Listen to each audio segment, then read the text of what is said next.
Restez informés chaque jour avec Scoop FM. Désormais, suivez nos journaux sur nos chaînes partenaires à Lubumbashi sur Sky Radio, la 97.7 MHz, à 6h, 9h, 12h, 15h, 19h et 21h. Suivez-nous également sur la radio communautaire Moïseni chaque jour à 9h05, 10h03 et 21h juste. Le journal du Scoop FM passe aussi sur Kipushi 24 Radio à 8h30, 12h30, 16h juste, 18h30 et 21h30.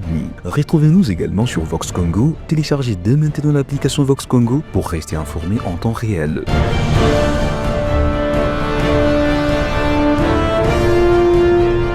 Scoop FM, suivez-nous sur notre page Facebook et sur notre chaîne YouTube pour tout savoir sur l'actualité locale, provinciale, nationale et internationale. Scoop FM, la neutralité réelle. La neutralité réelle.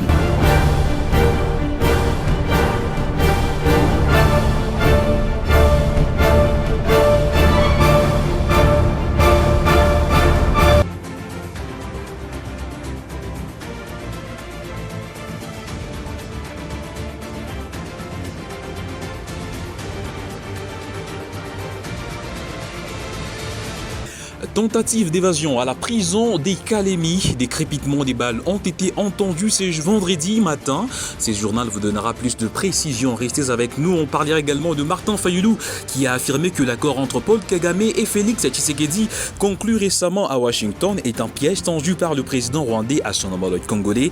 Ce journal vous donnera plus de précisions. Présenté par Gloire Diboué sous la coordination de Christian Mouchompa. Bonjour à tous et bienvenue.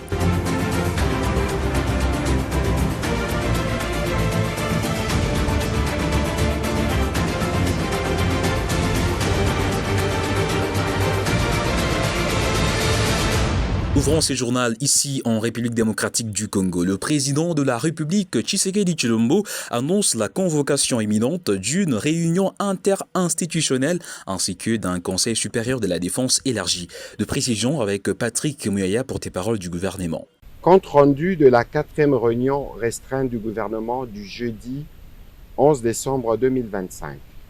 Le président de la République, chef de l'État, a présidé ce jeudi 11 décembre 2025 à la Cité de l'Union africaine, conformément à l'article 54 de l'ordonnance 24/88 du 11 octobre 2024 portant organisation et fonctionnement du gouvernement, modalités de collaboration entre le président de la République, le gouvernement ainsi qu'entre les membres du gouvernement, la 4e réunion restreinte du gouvernement.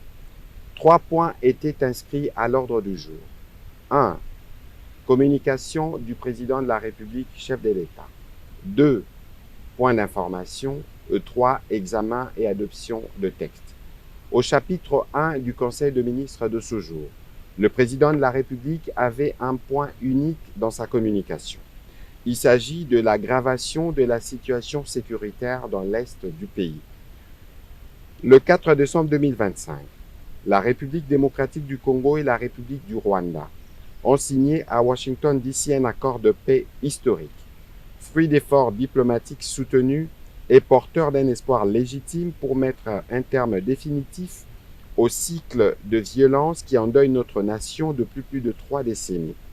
Cet accord engageait les parties à cesser immédiatement les hostilités, à favoriser la désescalade et à ouvrir la voie à une stabilité durable dans notre région. Cependant, le président de la République a déploré avec la plus grande fermeté que, à peine quelques jours après la signature de cet instrument, la République du Rwanda ait choisi de violer ses engagements. Elle a intensifié les opérations offensives dans les provinces du Nord Kivu et du Sud Kivu avec pour objectif manifeste de s'emparer de nouvelles agglomérations. Cette escalade militaire, contraire à l'esprit et à la lettre de l'accord de Washington, aggrave dramatiquement une situation humanitaire déjà critique. Pertes en vies humaines, déplacements massifs, destruction d'infrastructures, traumatisme collectif et précarisation accrue de populations déjà fragilisées.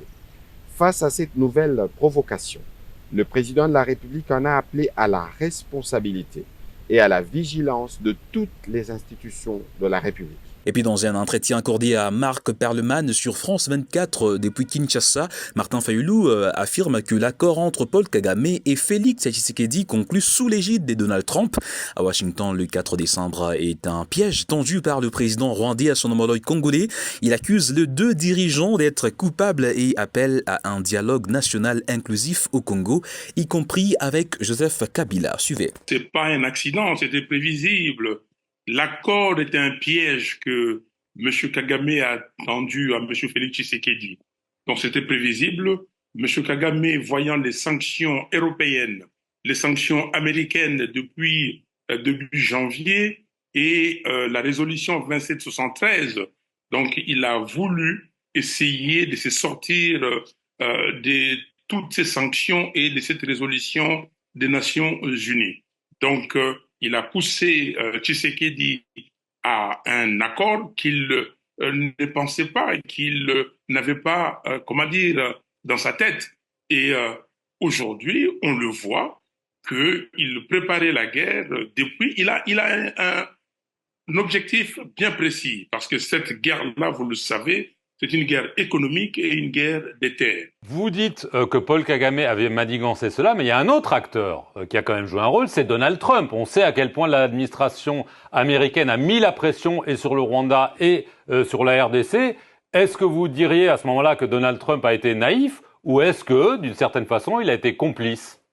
Non, je ne dirais pas qu'il est complice, il a été complice. Je dirais simplement que Donald Trump voulait signer son accord de partenariat stratégique RDC-USA et ça, il l'a eu et il voulait certainement faire avancer les choses, mais il n'est pas dans le cœur de M. Kagame parce que la crise que nous qualifions de crise sous-régionale, parce que cette crise est une crise internationale. Cette crise comprend plusieurs pays. Il y a le Congo, notre pays, il y a le Rwanda, il y a l'Ouganda, il y a les Burundi. On pourra dire même qu'il y a la Tanzanie. Donc c'est une crise sous-régionale et M. Trump, le président Trump, a certainement eu la bonne volonté de faire arrêter les choses. Mais M. Kagame, dans son hégémonie, ne pensait pas comme les autres. L'actualité telle qu'annoncée dans le sommaire, des crépitements des balles ont été entendus ce vendredi matin à la prison des Calémies. Selon plusieurs sources sur place, il s'agirait d'une tentative d'évasion des détenus. Une partie de cette maison carcérale a même été incendiée. Les services de sécurité affirment que la situation est désormais sous contrôle. Nous allons y revenir dans nos prochaines interventions. Et puis le président burundais Evariste Ndayishimiye a réagi quant à la situation sécuritaire qui prévaut dans l'est de la République démocratique du Congo, pays voisin du Burundi. Il a répondu aux questions de nos confrères de France 24. En tout cas, d'abord, je me réjouis du fait qu'il y a des engagements de partout pour faire retourner la paix dans la région. Quand je vois l'engagement des États-Unis, l'engagement du Qatar, l'engagement de la région, je vois que maintenant tout le monde est conscient des problèmes et nous pensons que effectivement avoir cet engagement, nous espérons que la paix va se retrouver enfin. Sinon, aujourd'hui la situation est dramatique. On a besoin de donner un coup de souffle à cette population qui devient victime. Mesdames et messieurs, avant de finir cette édition, place à la revue de presse avec Nikez Umba. Bienvenue mesdames et messieurs à cette nouvelle revue de presse en fin de semaine. Nous commençons par ces titres de Radio Okapi.net.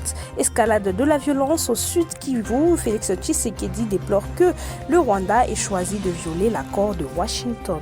Le président de la République démocratique du Congo, Félix Tshisekedi, a déploré jeudi 11 décembre avec la plus grande fermeté que quelques jours à peine après la signature de l'accord de paix le 4 décembre dernier à Washington, le Rwanda ait choisi de violer ses engagements en intensifiant les opérations offensives avec pour objectif manifeste de s'emparer de nouvelles agglomérations. Félix Tshisekedi s'est exprimé lors d'une réunion restreinte du gouvernement tenue à la Cité de l'Union africaine à Kinshasa, rapporte le ministre de la Communication et Médias, Patrick Mouyaya. Faisant le compte rendu de la réunion dirigée par Félix Tshisekedi, Patrick Mouyaya a indiqué que le président de la République a souligné que cette nouvelle escalade militaire aggrave une situation humanitaire déjà critique.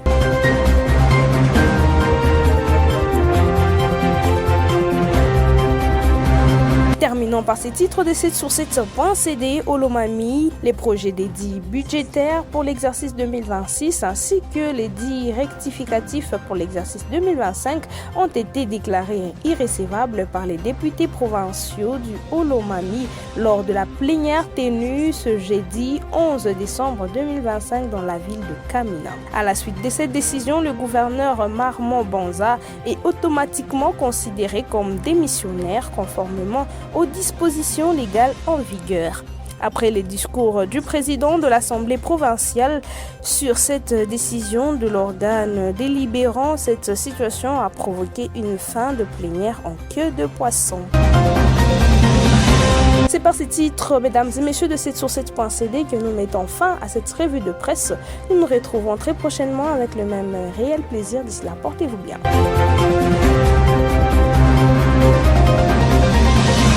Ainsi prend fin cette édition du journal sur votre radio. Merci à vous de nous avoir suivis. Prochain rendez-vous demain. D'ici là, portez-vous très bien.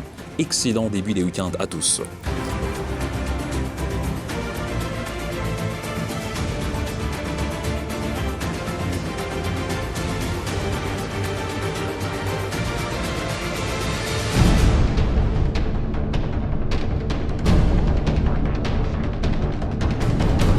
Restez informés chaque jour avec Scoop FM. Désormais, suivez nos journaux sur nos chaînes partenaires à Lubumbashi sur Sky Radio, la 97.7 MHz, à 6h, 9h, 12h, 15h, 19h et 21h.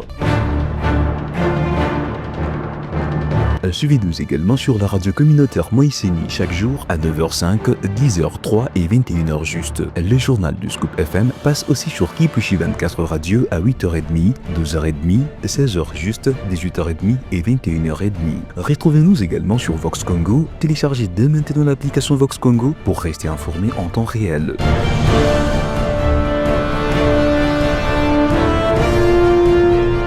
Scoop FM, suivez-nous sur notre page Facebook et sur notre chaîne YouTube pour tout savoir sur l'actualité locale, provinciale, nationale et internationale. Scoop FM, la neutralité réelle.